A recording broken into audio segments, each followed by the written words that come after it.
So last Wednesday, Boris Johnson had a talk with the EU in an attempt to try and um, end the deadlock, which is being caused by the UK, not the EU. We signed originally when Boris Johnson came in. You may remember that big deal that he passed, that he voted against and then voted for, um, was a promise we would sign up to do certain things. What has happened now is that the EU has turned around. We have turned around and said we are not going to honour what we originally signed up for. This has made the next part of the negotiations into this deadlock. This deadlock has been caused by us, not the EU. And once again, Brexiteers, you constantly hear this on all news channels, radio shows, people who call in, the EU, oh, master of the last minute deal. But that's, again, a complete denial of reality. And if you actually go and follow those trade talks were continuously being talked about. This is like I don't know, a footballer saying, I'm in talks to go and join this club, and then he goes and joins that club, and then saying, oh, he's a master of the last minute deal. No, these are negotiations that have continuously taken over a course of a period, and then when negotiations have been coming to an end, they've then struck a deal. The Brexiteers seem to somehow think, whether this has seeped into their conscience, that somehow the EU is going to just fold and cave into all these demands that we're making. They're not. This is just another lie that the Brexiteers and fantasy that they've bought into. But this story today comes from the Irish Times and talks about just this.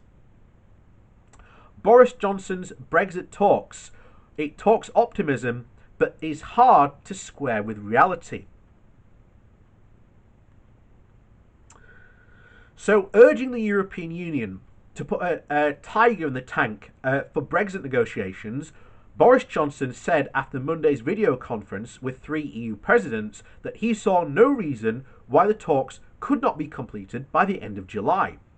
But after silently abandoning his threat to walk away from the talks at the end of June, he was not issuing a new deadline, and the 6 planned negotiation rounds are scheduled to continue into August.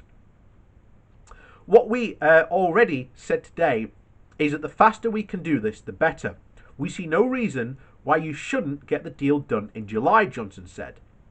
I certainly don't want to see it going on until the autumn-winter, as I think perhaps in Brussels they would like. I don't see any point in that, so let's get it done.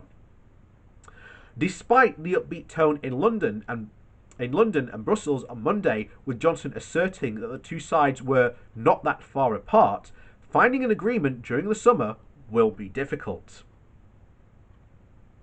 The main areas of disagreement have been clearly identified, including the level playing field guarantee for fair competition, fisheries, and the governance of any future agreement. But the deadlock reflects an essential difference in approach between the two sides, with the EU insisting that the framework of a deal was agreed in the political declaration negotiated alongside the withdrawal agreement last year, and it was. That declaration forms the basis of the mandate the EU leaders have given to their chief negotiator, Michel Barnier, and it calls for a robust commitment to ensure a level playing field, upholding high common standards in areas surrounding state aid, competition, social and employment standards, and the environment. Britain views the political declaration as a non-binding document that sketches the perimeters of a future relationship, but it is not prescriptive. For Johnson, the promises that he made to pro-Brexit voters ahead of last December's general election have more authority than the declaration he agreed to with EU leaders. We can't have the involvement of the European Court of Justice in this country. We can't have a system whereby we have to continue to obey EU law even when we're out of the EU. And we've got to get a deal for our fish, he said after Monday's video conference. Johnson's problem is that, contrary to his government's spin earlier this year that Britain was relaxed about exiting the post-Brexit transition period without an agreement, his negotiators are seeking a very close economic relationship with the EU, including privileged access to the European market for British goods and services. Johnson may not want negotiators to stretch into the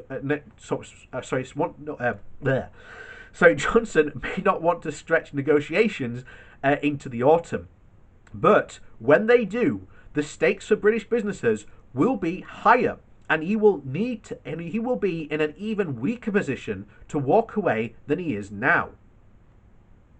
And that's the truth. And we've said this before.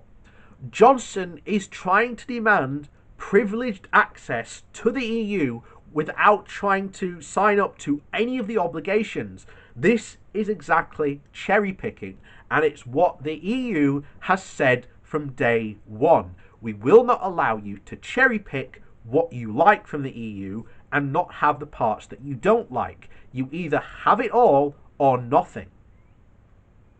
But Johnson and the Brexiteers have continued to insist that this is what they can somehow have, because apparently Britain is somehow special and deserves privileged access.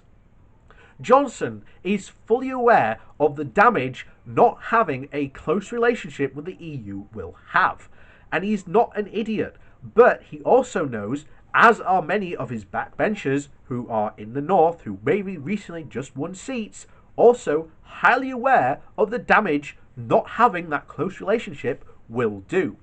I believe at the moment Johnson is trying to talk tough while at the same time trying to negotiate a somewhat softer deal.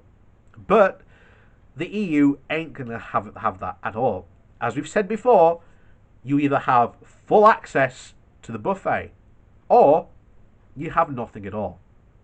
And Johnson is desperately trying to go straight for the dessert side of the buffet and skipping the queue and all the rest of the stuff. But the EU said, no, like everyone else, you have to queue from one end and you have to go through it all to get to desserts. And that, ladies and gentlemen, is once again where we are. And bear in mind, despite talks of the Brexiteers, despite the fact of us leaving the European Union, the exact same arguments that we were having for the past 3 years have still not actually progressed. We are exactly the same position we are in with Theresa May. All Boris Johnson did in winning that election and getting the political declaration through was kicking a can down the road. Johnson is desperate to try and get a deal done. Absolutely desperate. And these talks will drag on. And as I said there, he will be in a weak position. And he will have two choices. He can either try and keep his position as Prime Minister and try and appease the Brexiteers. But that will mean a no-deal exit, which at this time will be completely disastrous to the UK. And many Conservative MPs will not forgive him because they know now that next election they've pretty much lost their seat.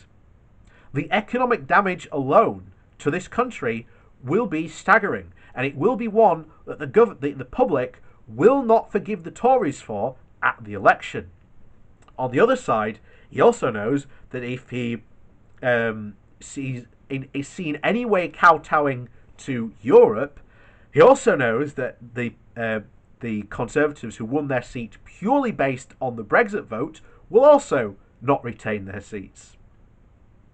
and he will annoy them. He will also at the same time annoy the hardcore Brexiteers.